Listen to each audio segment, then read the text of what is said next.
Good morning, welcome to 95 news. ప్రతిక్షణం ప్రజాక్షేమం కోసం. ముందుగా పేపర్ వార్త కార్యక్రమానికి స్వాగతం.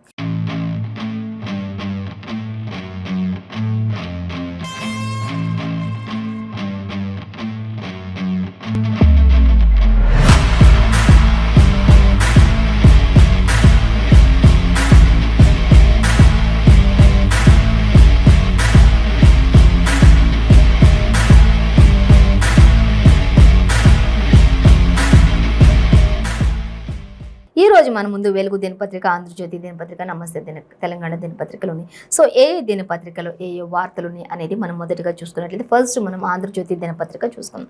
ఆంధ్రజ్యోతి దినపత్రిక చూసినట్లయితే మనకి ప్రధాన వార్తగా అంటే ఫ్రాన్స్ నుంచి నావికా రాఫెల్ అంటూ మనకి ఒక ప్రధాన మెయిన్ హెడ్లైన్గా ఇచ్చారు. సో దానికి సంబంధించి డీటెయిల్స్ చూద్దాం.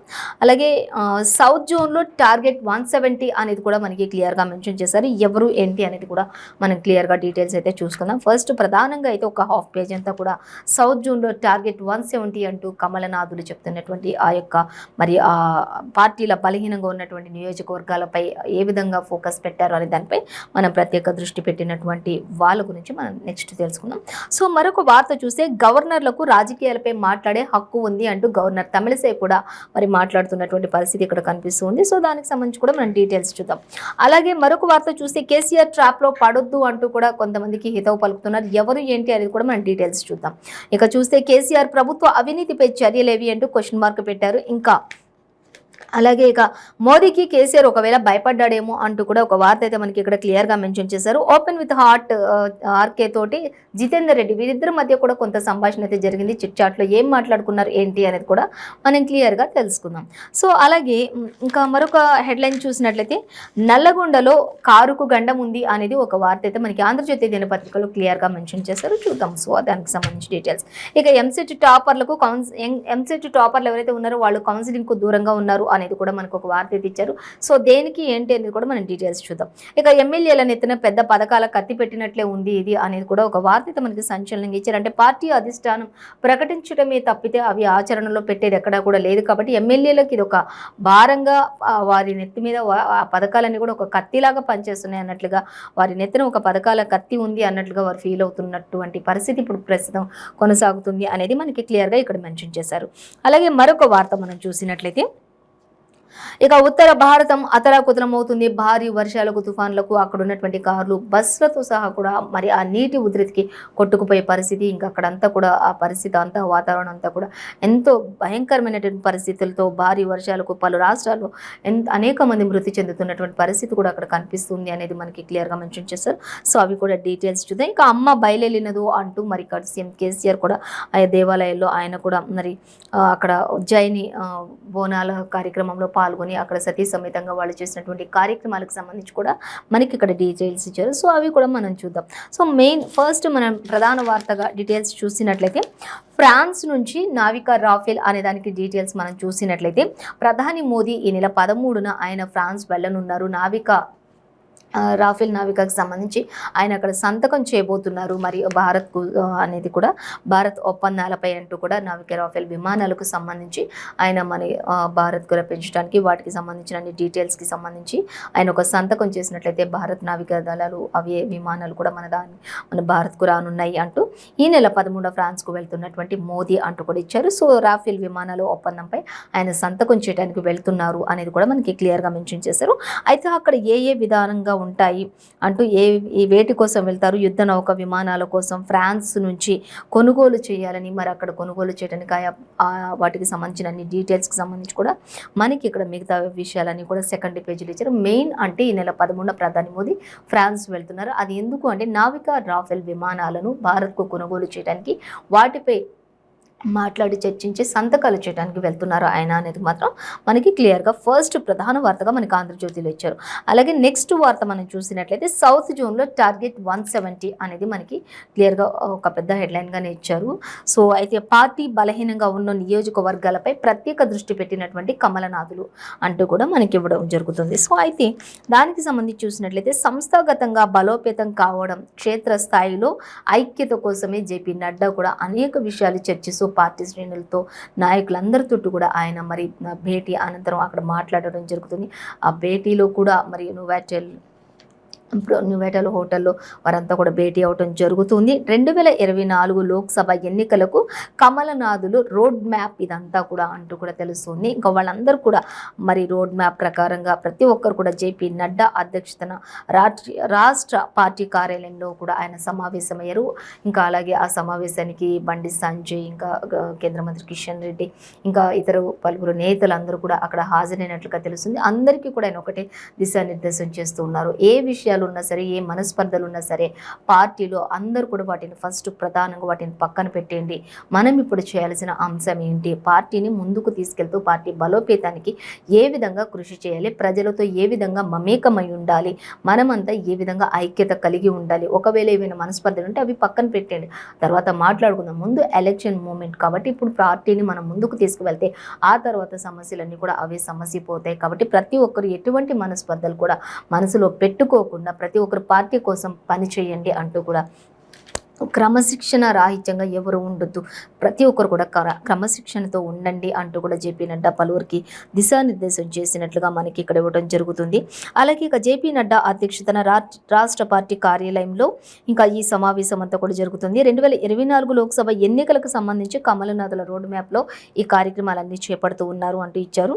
పలు కీలక నిర్ణయాలు కూడా తీసుకునే అవకాశం ఉంది, తీసుకున్నటువంటి బీజేపీ జాతీయ నాయకత్వం అంటూ కూడా మనకి క్లియర్గా మెన్షన్ చేశారు. అలాగే తెలంగాణ అసెంబ్లీ ఎన్నికల వ్యూహంపై భేటీలో ప్రత్యేక చర్చ కొనసాగింది అనేది కూడా తెలంగాణపై ఎక్కువగా ఫోకస్ పెట్టినట్టుగా తెలిసింది. తెలంగాణ ఎన్నికలపై ఈ భేటీలో ప్రత్యేకంగా చర్చించారు అనేది మాత్రం మనకి ఇక్కడ జేపీ నడ్డా చర్చించారు అనేది క్లియర్గా మెన్షన్ చేశారు.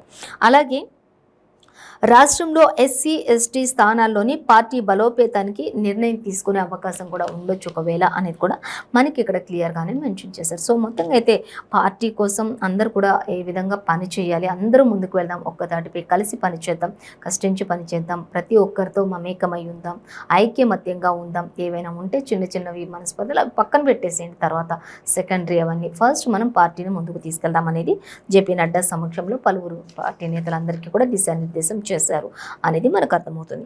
అలాగే ఇక కేసీఆర్ ట్రాప్లో పడొద్దు అంటూ కూడా చెప్తూ ఉన్నారు. అలాగే చూద్దాం, ఇంకా ఆయనతో మనకు స్నేహం లేదు అంటూ కూడా కమలం చెప్పడం జరుగుతుంది. కారుతో మనకి స్నేహం లేదు అంటూ కూడా వారు మాట్లాడుతూ ఉన్నటువంటి పరిస్థితి. అలాగే రాష్ట్ర బీజేపీ ముఖ్యులతోటి జేపీ నడ్డా సమావేశమయ్యారు, ముఖ్య నేతలతోటి అంటూ కూడా తెలుస్తుంది. అలాగే ఇక ఈ వారమే కేంద్ర మంత్రివర్గ పునర్వ్యవస్థీకరణ ఉండొచ్చు అనేది తెలుస్తుంది. ఒకవేళ ప్రధాని మోదీ ఫ్రాన్స్కు వెళ్లే లోపట ఈ పర్యటన ఆయన ఫ్రాన్స్ పర్యటన వెళ్లే లోపటే ఈ యొక్క పునర్వ్యవస్థీకరణ ఈ వారంలోని కేంద్ర మంత్రివర్గ పునర్వ్యవస్థీకరణ నియమించవచ్చు ఒకవేళ అనేది కూడా మనకి ఇక్కడ క్లియర్గానే మెన్షన్ చేశారు. కానీ కేసీఆర్ ట్రాప్లో అయితే పడదు. ఆయన ఎన్నికలు సమీపిస్తున్న వేళ ఆయన ఎన్నైనా ట్రాప్ చేస్తూ ఉంటారు కాబట్టి, ప్రజలందరికీ కూడా ఆయన ఎరయేస్తూ ఉంటారు కాబట్టి, అవన్నిటి నుంచి కూడా ప్రజల్ని రక్షిస్తూ మరి కమలం యొక్క వాల్యూ తెలిసేలాగా, అభివృద్ధి పనులు ప్రజలందరికీ తెలిసేలాగా కృషి చేయండి అంటూ కేసీఆర్ ట్రాప్లో మాత్రం ఎట్టి పరిస్థితిలో కూడా పడొద్దు అంటూ కూడా అందరికీ పార్టీ నేతలకి దిశానిర్దేశం చేశారు జేపీ నడ్డా అనేది వారందరి సమక్షంలో పార్టీలో ఉన్నటువంటి ముఖ్య కీలక నేతలందరితో కూడా ఆయన సమావేశమైనట్లుగా తెలుస్తుంది. సో అలాగే మరొక వార్త మనం చూసినట్లయితే, గవర్నర్లకు రాజకీయాలపై మాట్లాడే హక్కు ఉంది అంటూ గవర్నర్ తమిళిసై మాట్లాడుతూ ఉన్నారు. సో ఒక చట్టానికి పరిమితమై ఉండలేదు అంటూ కూడా చెప్తున్నారు. గవర్నర్ల అభిప్రాయంతో విభేదించవచ్చు అని కూడా ఆవిడ చెప్పడం జరుగుతుంది. అలాగే కానీ వారిపై విరోధం పెంచుకోవద్దు ఎవరు కూడా అంటూ కూడా ఆవిడ చెప్పడం జరుగుతూ ఉంది. ఇంకా సో దానికి సంబంధించి కూడా ఇంకా తెలంగాణ గవర్నర్ తమిళిసై అనేక వ్యాఖ్యలు చేసినట్లుగా తెలిసింది. అయితే ఈ గవర్నర్ మాకొద్దు అంటూ కూడా మరి దాని కిందని మరొక స్మాల్ హెడ్లైన్ కూడా ప్రస్తావించారు. సో అది చూసినట్లయితే మత విద్వేషాలతో రెచ్చగొడుతున్నారు కాబట్టి ఈ గవర్నర్ మాకొద్దు అంటూ తమిళనాడు సీఎం స్టాలిన్ కూడా కొన్ని వ్యాఖ్యలు చేసినట్లుగా సీఎం స్టాలిన్ లేఖ కూడా రాశారు అధిష్టానానికి అనేది మనకి ఇక్కడ తెలుస్తుంది. ఏ సీఎం మరి తమిళనాడు సీఎం ఎవరు, ఏ గవర్నర్ మాకొద్దు అని మాట్లాడుతున్నారు అంటే మత విద్వేషాలపై రెచ్చగొడుతున్నారు కాబట్టి మాకొద్దు అనేది మేము మాట్లాడాల్సిన పరిస్థితి వస్తుంది అంటూ కూడా మనకి ఎవరు తమిళనాడు సీఎం స్టాలిన్ కూడా లేఖ రాసినట్లుగా తెలుస్తుంది. సో అయితే ఈ విషయంలో స్పందించారా లేకపోతే ఏంటి అనేది కూడా మొత్తంగా అయితే గవర్నర్ తమిళిసై సౌందరరాజన్ స్పందించారు. అయితే ఇక్కడ చూస్తే తమిళనాడు సీఎం స్టాలిన్ మాత్రం ఈ సీఎం మాకొద్దు, ఈ గవర్నర్ మాకొద్దు అంటూ చెప్తున్నారు.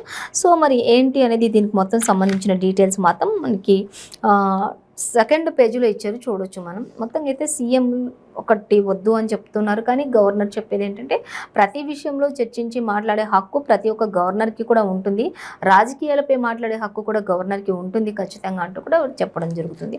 సో మరిన్ని డీటెయిల్స్ అయితే సెకండ్ పేజీలో చూడొచ్చు మనం. అలాగే ఇంకా మరొక వార్త మనం చూసినట్లయితే కేసీఆర్ ప్రభుత్వ అవినీతిపై చర్యలేవి అంటూ క్వశ్చన్ మార్క్ పెట్టారు. మరి అవినీతి అవినీతి అని అంటున్నారు కదా, అవినీతిపై చర్యలేవి అంటూ కూడా మనకి ఇక్కడ క్వశ్చన్ మార్క్ పెట్టారు. కేంద్రం చర్యలతోనే ప్రజలు బీజేపీని నమ్ముతారు అంటూ కూడా, కేంద్రం చేస్తున్నటువంటి చర్యలు ఏవైతే ఉన్నాయో ఆ చర్యలతోటి ప్రభుత్వాన్ని నమ్ముతారు అంటూ కూడా చెప్తున్నారు.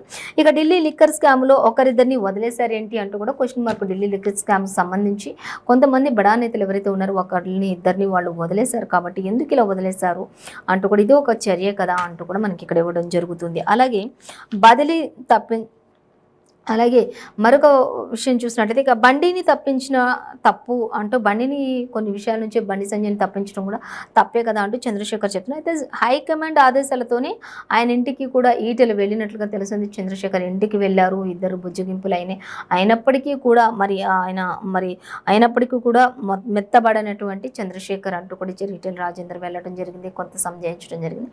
అయినప్పటికీ కూడా మెత్తబడినటువంటి చంద్రశేఖర్ ఇక ఇద్దరితో కూడా మందకృష్ణ మాదిగ కూడా భేటీ అయినట్లుగా తెలుస్తుంది. అటు ఈటెలతోటి అటు చంద్రశేఖర్ తోటి మందకృష్ణ మాదిగ కూడా భేటీ అయ్యారు అనేది మాత్రం మనకి క్లియర్గా మెన్షన్ చేస్తారు. సో దానికి సంబంధించిన మరిన్ని డీటెయిల్స్ అన్ని కూడా 12th పేజీలో మనం చూడొచ్చు అనేది ఇచ్చారు. మొత్తంగా అయితే కాంగ్రెస్ ఇటు కేసీఆర్ ప్రభుత్వ అవినీతిపై చర్యలు ఏవి అంటూ ఇటు బీజేపీ ఇతర ప్రతిపక్ష పార్టీలు అన్నీ కూడా మాట్లాడుతున్నటువంటి పరిస్థితి అయితే మనకి కనిపిస్తుంది.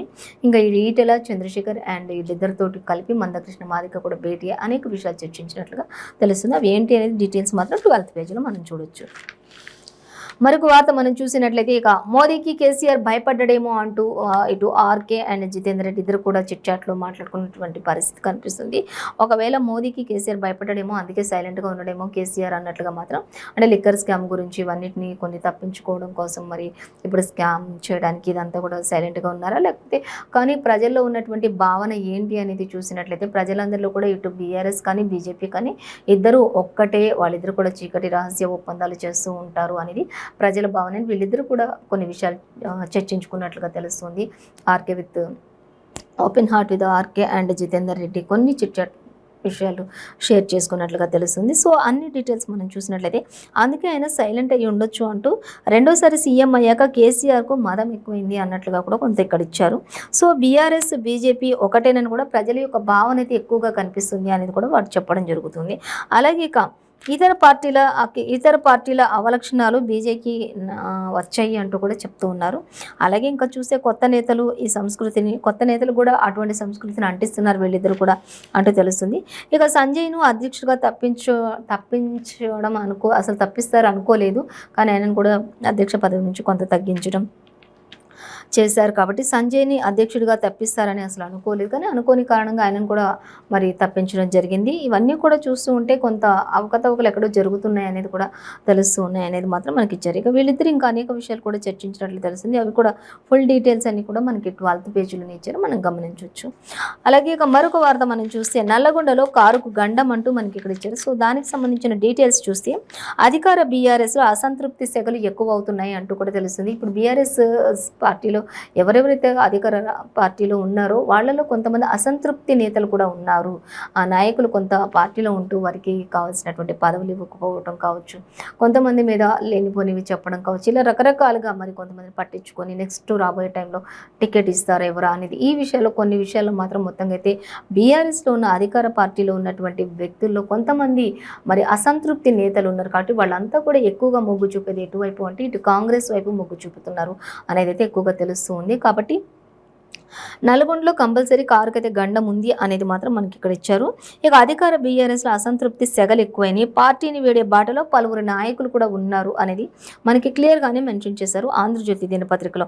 అలాగే కాంగ్రెస్ నేతలతో కొంతమంది టచ్లో కూడా ఉన్న మాజీ ఎమ్మెల్యే వీరేశం అంటూ కూడా చెప్తున్నారు. ఇప్పటికే బీఆర్ఎస్లో ఉన్న వాళ్ళంతా కూడా కాంగ్రెస్ నేతలందరికీ కూడా కొంత టచ్లోనే ఉన్నారు. అలాగే మాజీ ఎమ్మెల్యే వీరేశం అయితే ఇప్పుడు పార్టీలో డైరెక్ట్గా నేను కాంగ్రెస్లో చేరబోతున్నాను అంటూ కూడా కొన్ని హింట్ కూడా చేసినట్లుగా తెలుస్తుంది. అలాగే ఎమ్మెల్యే టికెట్ పై ఈ నెలాఖరు వరకు డెడ్ లైన్ ఉంది అంటూ కూడా ఇచ్చారు.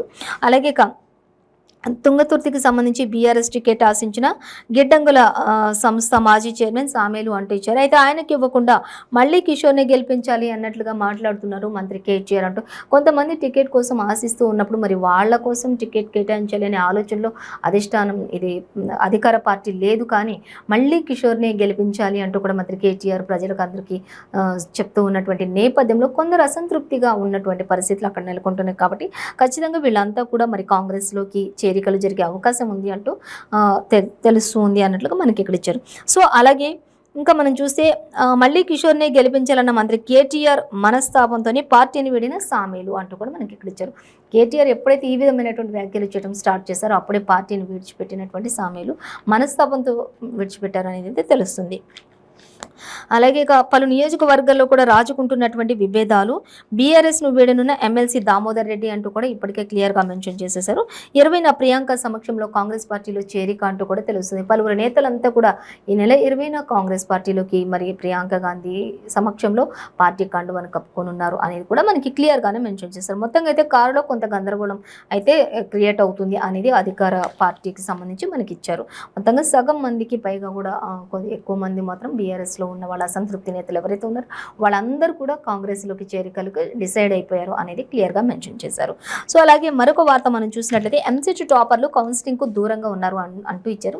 ఎందుకు అనేది చూసినట్లయితే 200 ర్యాంకుల్లోపు ఒక్కరు కూడా రాని వైనం కనిపిస్తుంది అక్కడ అనేది. 200 లోపు ర్యాంక్స్ ఎవరికి కూడా రాలేదు, అందరూ కూడా 200 తర్వాతనే అంటూ ఇచ్చారు. అలాగే 400 లోపు ర్యాంకులు వారు 3 ఉన్నారు అంటూ కూడా ఇచ్చారు. సో దానివల్లనే దూరంగా ఉండాల్సి వచ్చింది అనేది అర్థమవుతుంది. ఇంకా తర్వాత 1000 ర్యాంకుల్లోపు 104 మంది హాజరయ్యారు అనేది కూడా తెలుస్తుంది. సో చాలామంది మాత్రం జాతీయ స్థాయి ఎన్ఐటి ఐఐటీలపైనే ఎక్కువగా దృష్టి పెట్టినట్లుగా తెలుస్తుంది. కాబట్టి ఈ యొక్క ఎంసెట్ టాపర్లు అందరూ కూడా కౌన్సిలింగ్ కాస్త దూరంగా ఉన్నారు అనేది అయితే మనకి క్లియర్గా మెన్షన్ చేశారు. సో అలాగే మరిన్ని డీటెయిల్స్ దీనికి సంబంధించి కూడా 3rd పేజ్లో మనం చూడొచ్చు.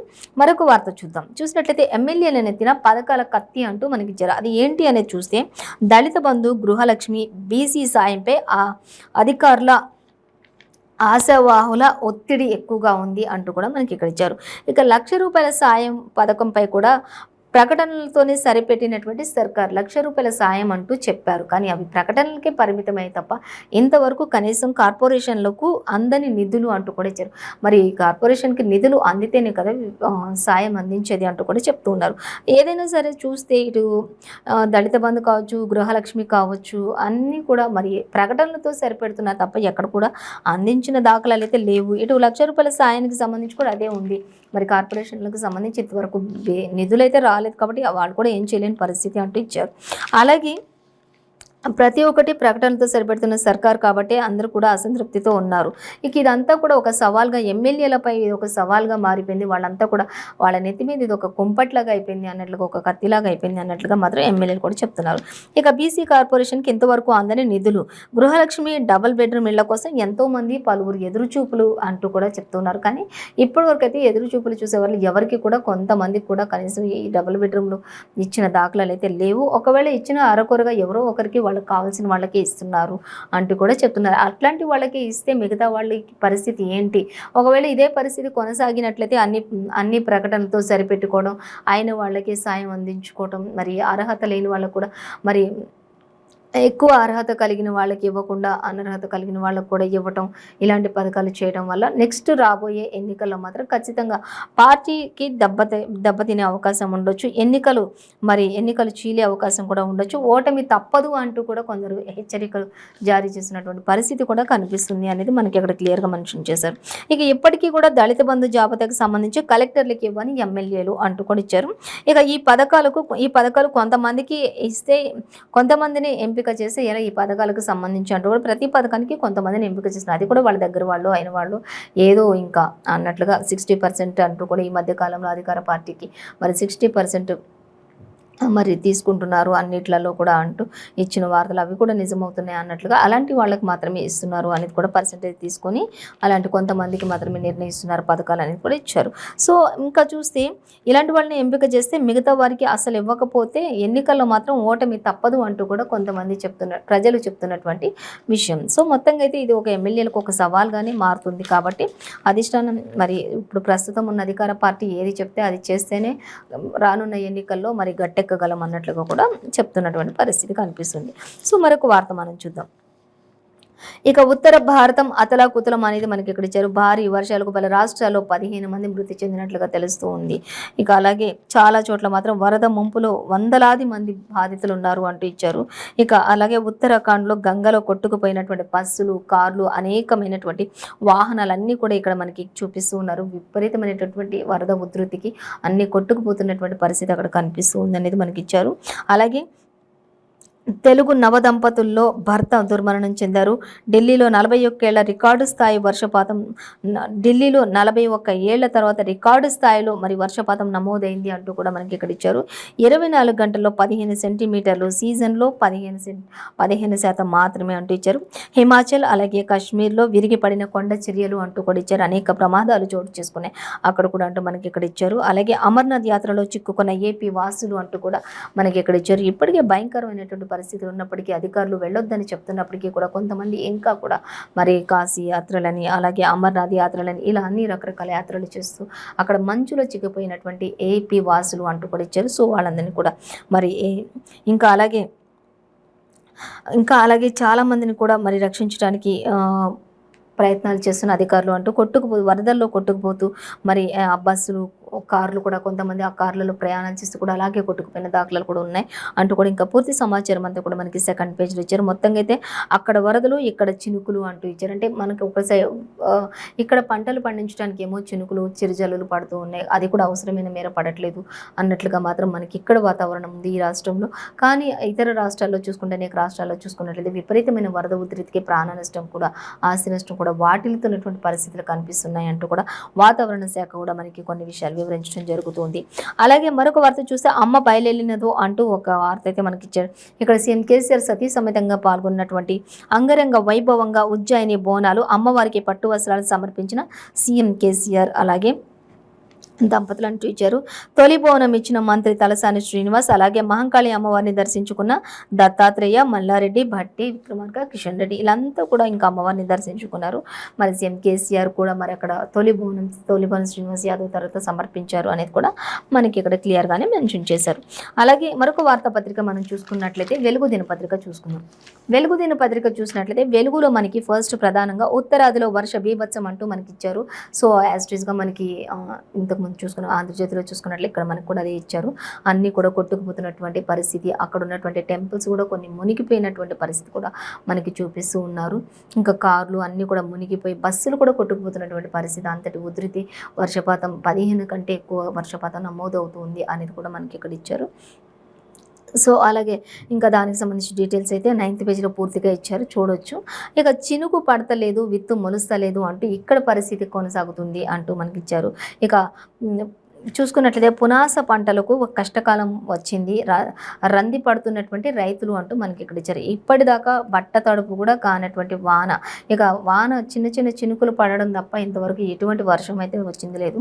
దాంతో కనీసం గట్టి కూడా పడట్లేదు, గట్టిగా ఉన్నటువంటి భూమి కాస్త మెత్త కూడా పడట్లేదు అన్నట్లుగా మనకి ఇక్కడ ఇచ్చారు.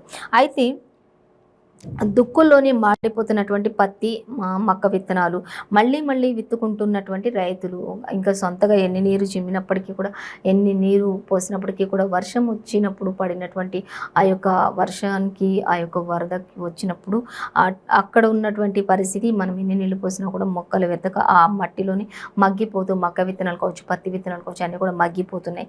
రైతులు ఎంతో మరి విలువలాడిపోతున్నటువంటి పరిస్థితి. చినుకు పడక అంటూ మనకి చినుకు పడతలేదు, మొలకలు ఎత్తట్లేదు అంటూ కూడా మనకి ఇక్కడ క్లియర్గా మెన్షన్ చేశారు. ఇక పెరుగుతున్నటువంటి లాగుడి ఖర్చులు అంటూ కూడా ఇచ్చారు. తెలంగాణ వచ్చాక తొలిసారి వర్షాభావ పరిస్థితులు, ఇది ఫస్ట్ టైం అంటూ కూడా. ఇంతకుముందు అయితే ఎప్పుడు కూడా ఇటువంటి పరిస్థితి లేదు తెలంగాణ వచ్చిన తర్వాత, కానీ ఇప్పుడైతే చాలా గడ్డు కాలం గడుస్తుంది అంటూ కూడా చెప్తున్నారు. రైతులు పంటలు పండించాలని, ఇప్పుడు విత్తనాలు నాటాలన్నా కూడా పరిస్థితి లేదు అంటూ, ఎప్పుడు వరుణుడు కరుణిస్తాడా అంటూ ఎదురు చూస్తున్నటువంటి పరిస్థితులు రైతన్నల్లో కొనసాగుతుంది అంటూ కూడా మనకి వాతావరణ శాఖకు సంబంధించి, వ్యవసాయానికి సంబంధించి మనకి ప్రధానంగా ఇచ్చారు.